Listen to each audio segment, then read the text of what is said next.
Today I had my 7th experience at the Broken Arrow Elementary School. And for today's reading, it talks about backstage racism and the implications for teaching.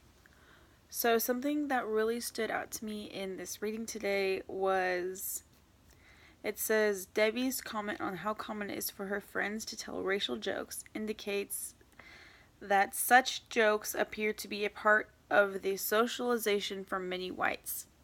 I really took a deep understanding to this sentence because a lot of kids that I know have made jokes that have been racist and they don't really understand why.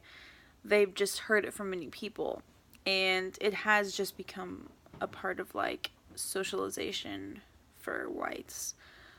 Like, for instance, saying the N-word is just another joke for some people, and to me I find it very offensive for that to be said, but for others not really.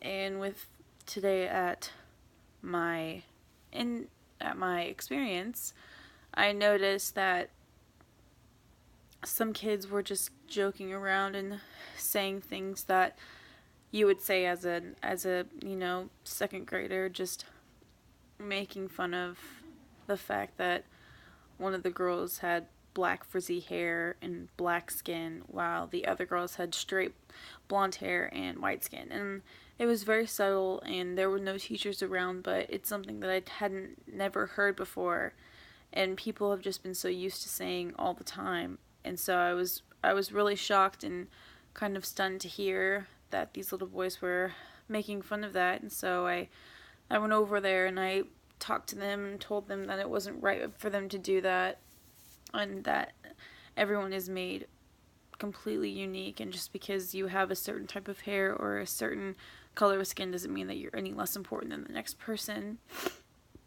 And I think I got the message across, but that was the first time I ever really had to be like a